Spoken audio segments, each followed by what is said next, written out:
Dios quiere que usted tenga en el día de hoy una fe de quilates. Más de 4 décadas dedicadas a la evangelización del mundo. Yo le estoy diciendo estas palabras para que usted fundamente su fe en realidades, en estas realidades eternas. Su contribución a la literatura cristiana hace evidente su compromiso con el Señor de hacer discípulos y formar ministros. La oferta del Señor a nuestras vidas es que nuestra fe crezca, que nuestra fe sea fortalecida. Escuchemos al doctor Díaz Pavón en Para que el mundo crea. Reciba la paz del Señor con mi saludo. Bienvenido a otro programa de Para que el mundo crea. Soy el pastor Díaz Pavón y me siento feliz de compartir con ustedes en el día de hoy, como todos los días, en este programa. Un par de programas atrás comencé a hablar sobre el tema fe de padres. Dije algunas cosas.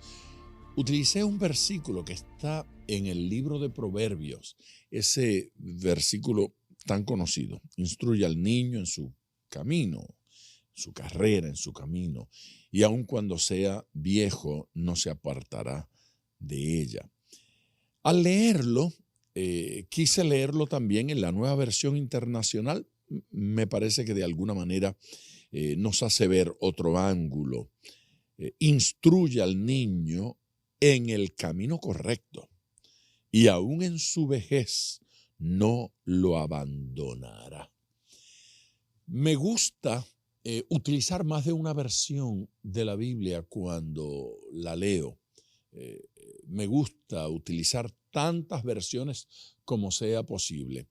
Y mi escritorio, el de mi casa, bueno, el de la oficina también, pero el de mi casa es un reguero espantoso porque yo tengo sobre ese escritorio múltiples libros y múltiples Biblias. Me gusta abrirlas todas y mientras voy leyendo, consultar. Y lo mismo hago en la computadora, tener múltiples opciones. Leer un versículo en distintas versiones nos ayuda a entender el espíritu con el que fue escrito ese versículo originalmente. Hay palabras en un idioma que al traducirse al otro idioma pueden perder algo.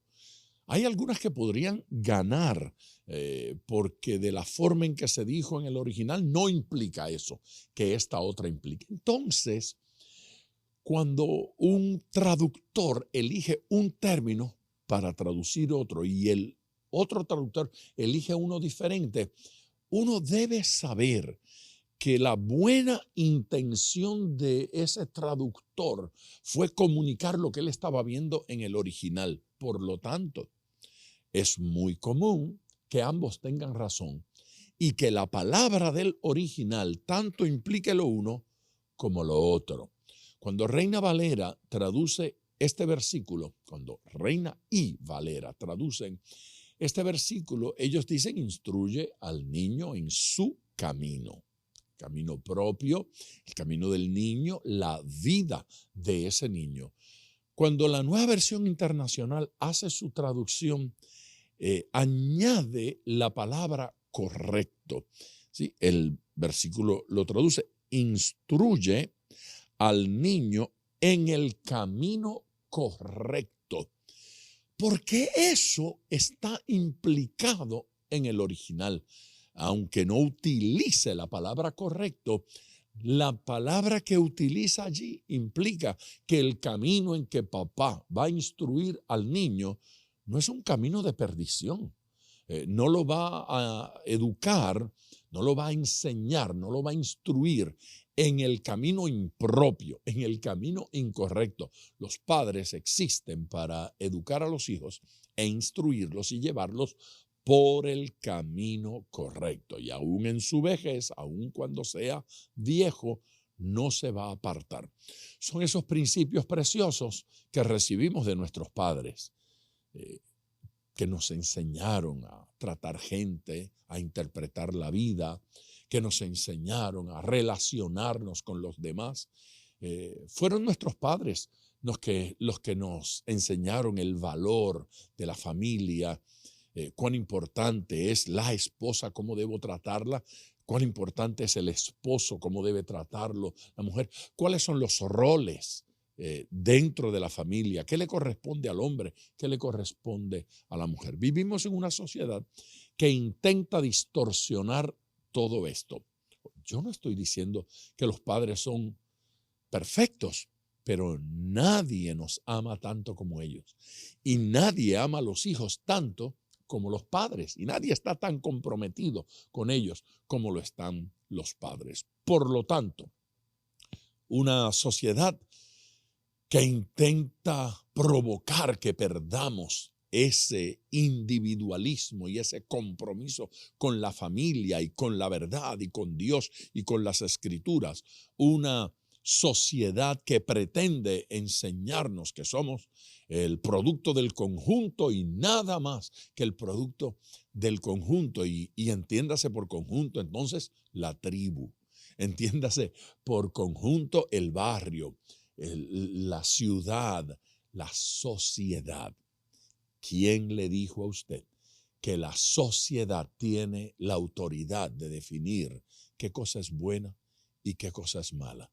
Especialmente cuando vivimos en medio de una sociedad con tendencias hacia la maldad, tendencias hacia lo impropio y que agarran el sano corazón de un niño y comienzan a disparar allí a su mente, a su corazón, a su conciencia, hasta malearlo, hasta dañar lo que Dios produjo, lo que Dios enseñó, lo que Dios estableció.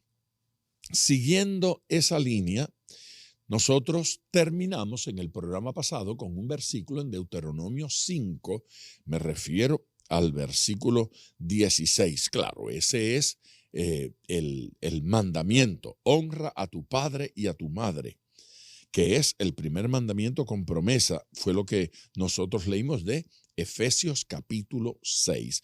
Y entonces fuimos a Deuteronomio 5 para verlo en las palabras originales, como lo decía allí. Ahora, volvamos a Efesios 6 para continuar con esto. Vimos los versículos 1 y 2. Hoy quiero que veamos el versículo 3, cuando menos de ahí en adelante. Para que te vaya bien. ¿Por qué eso es importante? Bueno, porque el versículo anterior, que es el que se utiliza comúnmente, honra a tu padre y a tu madre, y lo que añade es que es el primer mandamiento con promesa, y decimos, bueno, los días van a ser alargados. Sí, pero no solo alargados. El que honra al Padre no solo tiene promesa de largos días, pero de calidad de días. Y tal vez esto es poco mirado, poco considerado. Para que te vaya bien y seas de larga vida sobre la tierra. Larga vida, pero también dice calidad de vida. Y otra vez, si una persona está gravemente enferma y se va a morir a los 30 años y alguien le añade larga vida, pues es cualquier cosa de ahí en adelante. Así es que lo que promete el versículo no es que el que honra a padre y madre va a durar 100 años. Eso no es lo que promete. Lo que promete el versículo es que quien honra a padre y madre tendrá larga vida sobre la tierra. Pero otra vez, eso es un término bastante relativo a la época y a la realidad de la persona. Lee usted en la Escritura gente que vivía siglos, ¿sí? Personas que vivían 300, 400, 500 años. De hecho, tiempo atrás estaba leyendo un artículo médico que dice que la realidad es que la vejez y el deterioro físico es un fenómeno difícil de comprender, porque nuestro cuerpo está diseñado para vivir mucho más, pero que de alguna manera A los 70 años parecería que se nos va acabando la gasolina y antes de llegar a los 100, la mayoría de la gente ya se murió, casi todo el mundo ya ha muerto. Y eso se le hace a la ciencia un poco difícil de entender, pero curiosamente, eso es lo que establecen las Escrituras, que vivíamos muchísimo más y por el pecado Dios entonces determinó que nuestro tiempo en la tierra fuera acortado. Si hay periodos de la historia en que la gente vivió mucho menos que ahora. Un siglo atrás, siglo y medio, con las enfermedades y las condiciones, la comunidad indígena acá en América morían muy temprano, a temprana edad. Los mataban las enfermedades. Una persona ya a los 50 años era muy viejo, muy anciano. Ahora yo siento que los de 50 años son niños que están comenzando apenas a vivir. Claro, eso pasa cuando ya uno pasó de los 50 años hace rato. Volviendo a esto, lo de larga vida, la idea es que Dios alarga, ¿sí? Que Dios extiende vida. Pero observe el detalle de que para que te vaya bien, ¿qué significa que me vaya bien? Hay bendición, hay alegría, hay prosperidad, hay ayuda, hay respaldo divino para aquella persona que honra padre y madre. Próximo versículo, versículo 4. Y vosotros, padres, no provoquéis a ira a vuestros hijos, sino criadlos en disciplina y amonestación del Señor. ¿Qué hay en este versículo? Pues suficiente para varios programas, pero solo vamos a tomar unos minutos. Número 1, dice allí, no provoquéis a ira a vuestros hijos. Provocar a ira comunica una intención del padre de tortura, de presión excesiva, donde se pierden los controles. El versículo lo que está diciendo es control sin excesos. No debemos hacer uso de excesos a la hora de disciplinar, a la hora de corregir a nuestros padres. Excesos, golpes, crueldad, marcas en el cuerpo.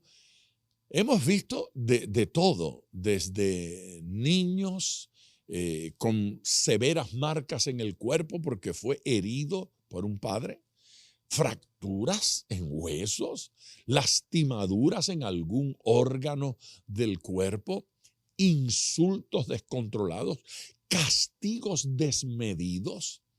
No estamos diciendo que el padre no debe reducir su hijo a la obediencia, porque hay que llevarlo a la obediencia. Usted no puede permitir que su hijo se lance por un precipicio o haga una barbaridad que se dañe o dañe a otros. Tenemos que reducirlo a la obediencia.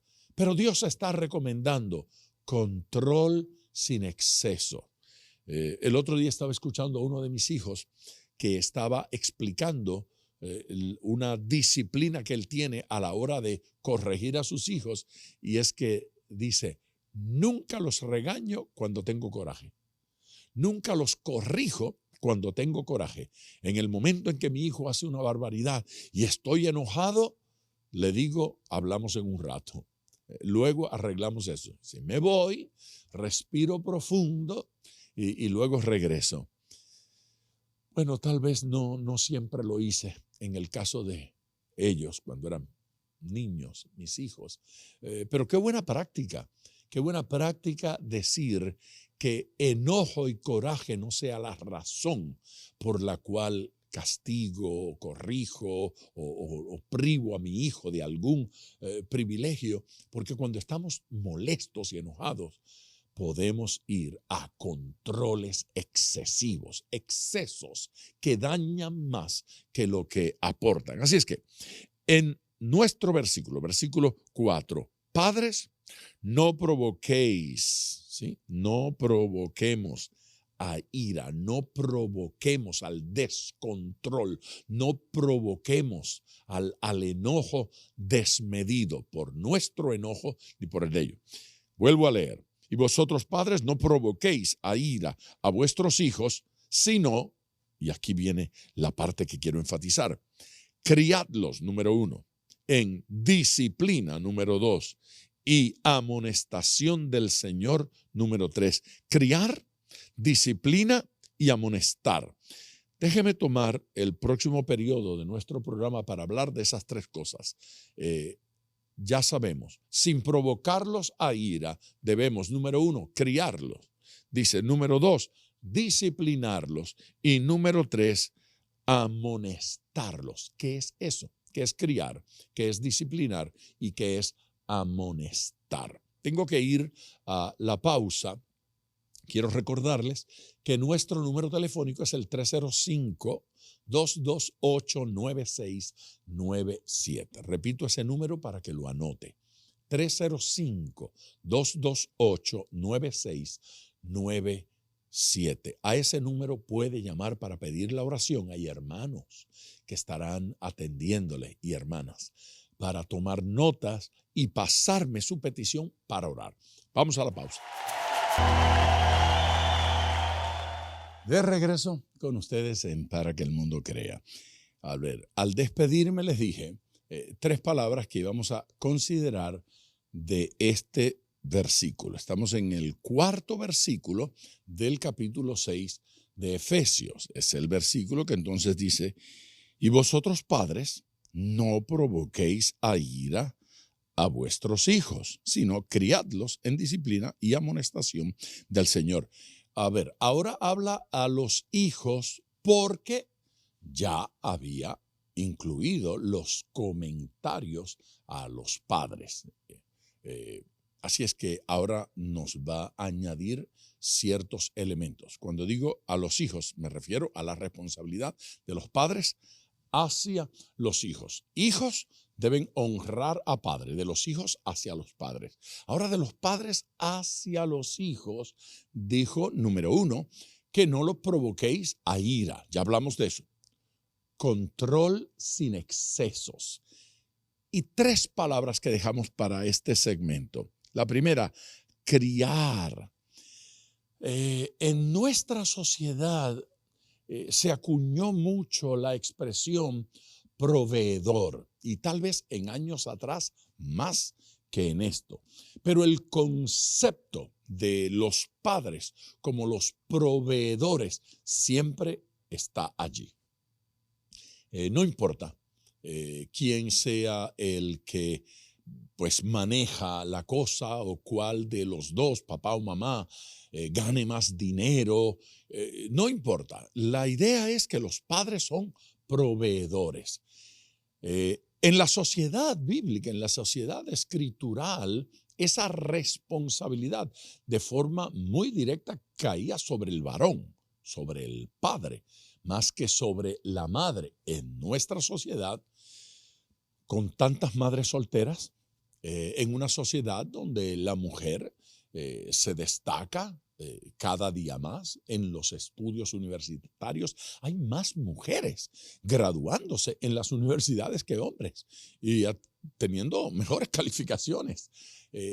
Han incursionado el mundo de la política y de casi todas las profesiones, a lo mejor con algunas limitantes por realidades físicas o por lo que sea, o simplemente por inclinación en la forma de pensar, algunas pues trabajos, tareas, responsabilidades son más propias de hombres que de mujeres, pero sin convertir eso en una pugna y sin convertir eso en una guerra.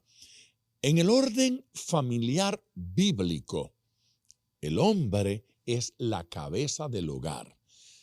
Significa que es quien dirige, significa que la mayor responsabilidad está sobre sus hombros, significa que Dios exige de él que sea un modelo a seguir.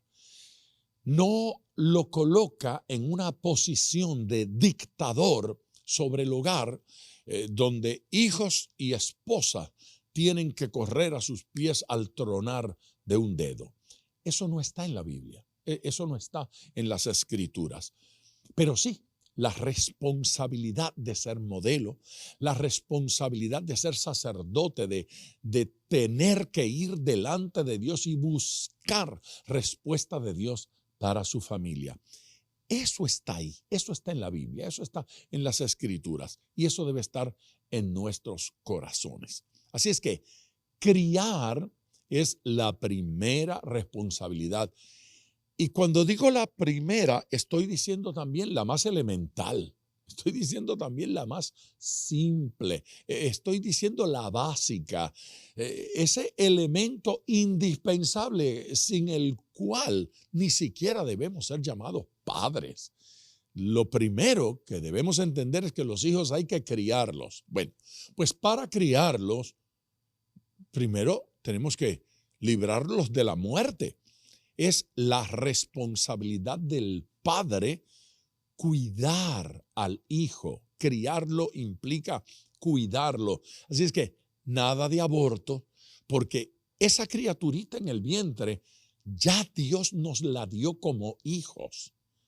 Es mi hijo, aún desde que está allí en el vientre. Mi responsabilidad es cuidarlo para criarlo. El crecimiento no comienza con el alumbramiento. El crecimiento comienza con la concepción. Desde que el niño es concebido en el vientre de su madre, por interacción de papá y mamá, ya es hijo de ambos, ya es responsabilidad de ambos y ya comienzan a criarlo. La alimentación de ella, los cuidados, el descanso, todo eso que ustedes ya conocen, para que esa criatura se críe. Así es que crianza no comienza fuera del vientre.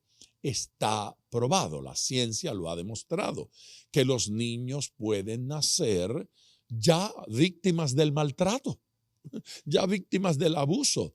Si papá y mamá no lo cuidaron en el vientre, no se alimentaron de manera propia, no descansó mamá de manera propia, si los insultos de papá y las peleas crearon ciertas crisis emocionales, el niño puede nacer ya afectado y marcado con alguna de esas cosas. Así es que hay, ¿sí?, mala crianza, criarlo de manera impropia.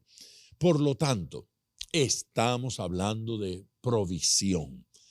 Los padres son proveedores de nuestros hijos. Cuando un padre da alimento, techo, abrigo, ¿sí?, ciertas comodidades a un hijo, él no es un benefactor, él no es un bienhechor, él no es un altruista, él no es un dador. No. Esa es su responsabilidad. Los hijos tienen derecho a ser criados. Dios se los concedió. Los niños tienen derecho a ser alimentados. Dios se los concedió. No es de buena gente que somos los padres. Esa es nuestra responsabilidad para con nuestros hijos.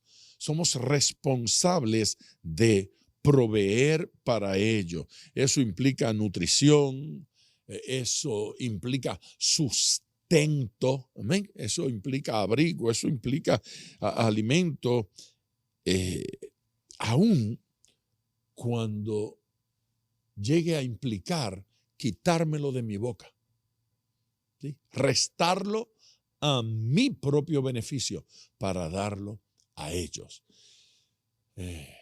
Venimos de una época cuando a los padres no había que enseñarles eso, no había que decírselos. Ellos lo entendían, ya la naturaleza lo había puesto en sus corazones. Papá hace cualquier cosa para que el niño esté mejor. Así es que papá llega a no comprarse el auto que quisiera tener para que mi hijo tenga ciertos beneficios, ¿sí?, y ciertas posibilidades en la vida. llega a quitárselo de sus gustos personales para concederlo a los hijos. Eso es buen padre, criar. La segunda palabra es disciplina, disciplina, instruir y corregir. Esa palabra es disciplina, la que utiliza ahí el apóstol Pedro, en disciplina. De esa palabra es que se origina la palabra pedagogo, pedagogía, ¿sí? De ese término en el original, en el griego. La palabra pedagogía viene de allí, pedagogo, o sea, maestro. Eso de enseñar, así es que disciplina ahí es enseñanza.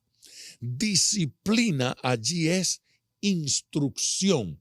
Los padres tienen, número uno, la responsabilidad de sustentar, de criar, de alimentar y de nutrir. Número dos, la responsabilidad de instruir, de educar, de enseñar. Por lo tanto, no es responsabilidad primera de la sociedad. No es responsabilidad primera del país, es responsabilidad primera de los padres. Y si los padres son los responsables de la educación de los hijos delante de Dios, entonces ellos tienen también la responsabilidad de supervisar qué le enseñan a mi hijo en el colegio, qué le enseñan a mi hijo en la escuela, qué le enseñan a mi hijo en la universidad. Los padres tienen el derecho y la autoridad de supervisar eso, de revisar eso. Tenemos el derecho porque Dios nos dio ese derecho. La próxima palabra es amonestar. Los padres amonestan. ¿Qué significa eso? Bueno, de eso voy a hablar cuando regrese de la pausa, porque ya tengo que ir a esa pausa. Mientras voy a ella, les hago recordar un par de cosas. Mientras voy a la pausa, nuestro número telefónico es el 305-228-9697. Quiero orar por sus hijos. Quiero orar por sus nietos. Quiero orar por su familia. Quiero orar por ese trabajo que está haciendo. Hay personas que dicen, he querido tener un hijo y no ha llegado. Permítame orar con usted por eso. 305-228-9697. Si quiere escribirme, mi dirección electrónica es biblia@diaspavon.com. Díaz con Z, Pavón con B de Biblia. Así es que biblia@diaspavon.com. Escríbame ahí, llame al número que le di y yo regreso. De regreso con ustedes en Para que el Mundo Crea. A ver, estaba mencionando tres palabras en particular que teníamos que considerar. Criar, disciplinar y amonestar. El énfasis de criar es lo físico. El énfasis es nutrir, el énfasis es cubrir necesidades. Y dije que es un derecho de ese niño que Dios nos dio. Esa criaturita ya viene a este mundo con derechos. Y los padres asumen responsabilidades. La paternidad es una responsabilidad. Cuando decido ser padre, y alguien puede decir, bueno, yo no decidí ser padre, a mí me llegó por accidente. Puede ser que le haya llegado por accidente, pero le llegó por accidente por una decisión que usted tomó de exponerse a ese accidente. Si hubiese evitado cierta conducta, no hubiese ocurrido el accidente. Si el accidente ocurre, entonces tengo una responsabilidad. Desde que ocurre el famoso accidente, tengo la responsabilidad de criar desde el vientre. Es mi responsabilidad esa criatura. Es mi hijo o es mi hija desde que está en el vientre, desde el mismo alumbramiento. ¿Sí? Desde allí, desde el momento de la concepción, debía haber dicho, desde la misma concepción, ya es mi responsabilidad. Número 2, disciplina. Y expliqué que de allí deriva la palabra pedagogo, pedagogía. Así es que disciplina ahí es enseñanza, instrucción, de donde la mayor responsabilidad en cuanto a la educación de un niño, de un joven, es de papá, es de mamá. Somos los padres los responsables de que nuestros hijos se eduquen, de que nuestros hijos aprendan, nuestros hijos se desarrollen.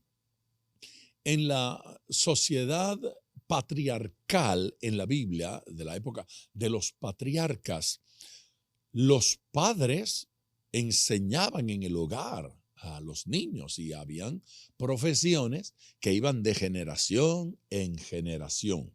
Los hijos aprendían de los padres y vivían en ciertos territorios porque allí se hacía lo que ellos sabían hacer, o la agricultura, o la caza, o la crianza de ciertos animales, la ganadería. Usted mira entre los patriarcas, Abraham, ganadero. Usted mira a Moisés, ganadero. Usted mira a Job, ganadero. Dados a la ganadería, dados a la agricultura, a la siembra de ciertas cosas. Eso se pasaba a los hijos. Esa ciencia se aprendía. Moisés, por ejemplo, fue criado allá en la casa de Faraón como hijo de la hija de Faraón. Y él aprendió las ciencias egipcias.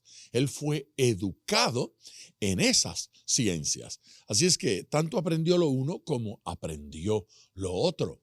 Cuando leemos los libros de Moisés, son los libros de un legislador. Ese Pentateuco no lo escribió cualquiera, lo escribió un conocedor de la ley y el derecho. Y se ve su preparación, su educación se refleja en sus escritos. Esos libros son documentos maravillosos que disfrutamos hasta hoy y que les sirven a las naciones para desarrollar sus códigos penales. ¿Qué tal? La Biblia ha tenido tal influencia. Bien, nos queda una de las palabras y la palabra que nos queda es la palabra amonestar. Esta hay que tomarlo con cierto cuidado. La fuerza es extraordinaria. Es fácil decir, alimente a los niños. Es fácil decir, edúquelos. Tal vez un poco más complicado que lo otro. Pero amonestar. La idea que lleva esta palabra amonestar es colocar en la mente del niño. Los padres tienen la responsabilidad de colocar ciertas cosas en la mente de un niño. Pero la palabra amonestar nos hace pensar en regaño, en corrección, ¿sí? En ajustar cuando el niño hace algo impropio. Entonces, ¿qué es lo que el padre tiene que colocar en la mente del niño? ¿Qué es? El niño tuvo una conducta impropia. Présteme atención, por favor. Présteme sus oídos, présteme su mente y présteme su corazón por un instante, porque esto que voy a decir es sumamente importante. Mire bien. A menudo fallamos al corregir a nuestros hijos porque llega el momento en que el niño no sabe por qué está siendo corregido. Usted me oyó. No sabe por qué está siendo corregido. Aquí dice, coloque en la mente. Lo más importante al corregir no es si le quité el juguete o si lo puse, decimos time out, cuando lo ponemos en una esquina o lo sentamos en una silla. No, eso no es lo más importante. Lo más importante es que el niño llegue a comprender qué fue lo que hizo mal, cómo se hace bien y cuáles son las consecuencias de hacerlo mal. Hay consecuencias. Colocar en la mente. Fíjese que el versículo dice más que simplemente amonestar. Dice, No provoquéis a ira a vuestros hijos, sino criadlos en disciplina, oiga, y amonestación del Señor. Nuestra responsabilidad, por lo tanto, es colocar en la mente lo que Dios está anticipando. Esto es poderoso. Coloque en la mente lo que Dios está anticipando. Vamos a la pausa. Regreso en tiempo de oración. Ustedes ahora en tiempo de oración, pero tengo que hacer un comentario final porque tal vez eso último que dije es lo más importante que he dicho en todo el programa. Amonestar es poner en la mente, colocar en la mente, pero no es cualquier cosa, es colocar en la mente lo que Dios está anticipando. Nuestros hijos tienen que saber que Dios ha establecido que hay consecuencias a nuestra indisciplina, que hay consecuencias a nuestra falta de educación, de instrucción, que hay consecuencias a nuestra desobediencia.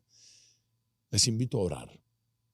Y su llamada y sus peticiones llegan a mi escritorio y yo oro por cada una de ellas. Padre eterno, profundamente agradecidos por todo lo que has estado haciendo entre nosotros.